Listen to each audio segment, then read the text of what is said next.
relações conflituosas, dificuldade nos relacionamentos. Existem algumas combinações de temperamentos que elas propiciam um ambiente mais difícil de se relacionar, principalmente quando não se tem noção desse conceito, quando não se sabe temperar essas características.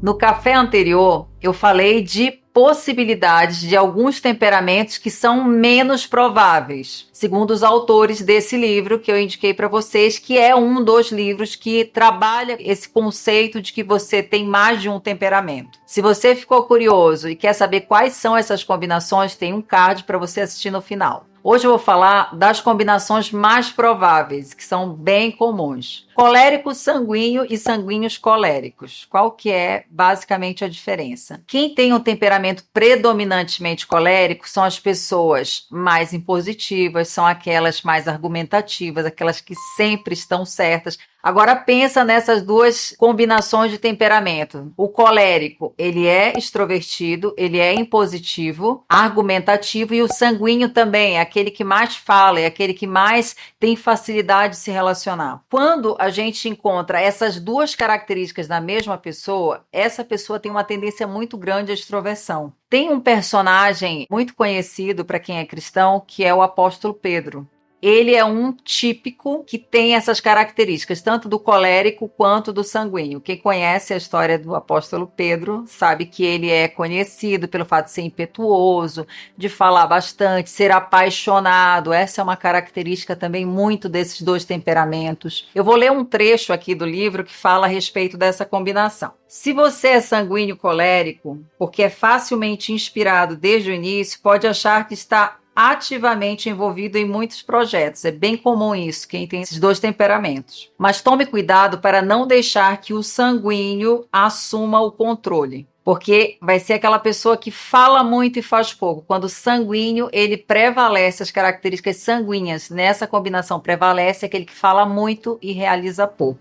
Já o colérico sanguíneo será um pouco menos extrovertido em relação ao sanguíneo colérico, porque a extroversão do colérico geralmente toma um assento traseiro em relação a seu comportamento orientado para os objetivos. Assim, essa mistura de temperamentos resultará em um líder altamente orientado, colérico, cujas habilidades e interesse em outra pessoa, sanguíneo, o tornam menos ditatorial. Quando tem essas duas características, é um colérico sanguíneo, aquele líder que ele é mais participativo. Quando é, por exemplo, um colérico com um melancólico, ele tem de ser mais exigente, mais taxativo. Se você é um colérico sanguíneo, verá que tem uma grande quantidade de energia e inspiração para iniciar projetos e também pode ser altamente focado na conclusão de tarefas, embora tenda a ser muito objetivo, pragmático e lógico, e possa às vezes se ver pisando em ovos no processo de realizar a tarefa em mãos. Você também terá a habilidade interpessoal necessária para resolver conflitos e ajudar pessoas a trabalharem juntas e a se darem bem.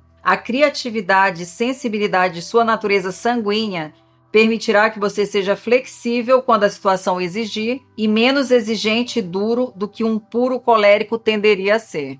Olha que combinação boa para liderança. Colérico melancólico e melancólico colérico. A mistura colérico-melancólica combina dois apaixonados e perseverantes temperamentos para criar um forte líder, com capacidade de visualizar um grande plano de ação. Alguém que seja meticuloso e estratégico. A tendência do colérico de fazer julgamentos precipitados e muitas vezes amplos será temperada pela tendência melancólica de fazer análises e reflexões cuidadosas. A tendência do melancólico de ser temperamental, hipercrítico e lento para agir será contrabalanceada pelo otimismo e praticidade do colérico. Assim, o colérico melancólico será capaz de ações, ainda que pensativas, decididas, e será completamente produtivo. Se você é um colérico melancólico, tem uma mente rápida, analítica, possivelmente com grande atenção aos detalhes, com um forte senso de ordem e disciplina, e será mais extrovertido do que um puro melancólico ou um melancólico colérico. E será capaz de assumir mais projetos e realizar mais coisas do que um puro melancólico seria capaz. Olha que extraordinárias características para quem empreende um projeto novo, um novo negócio.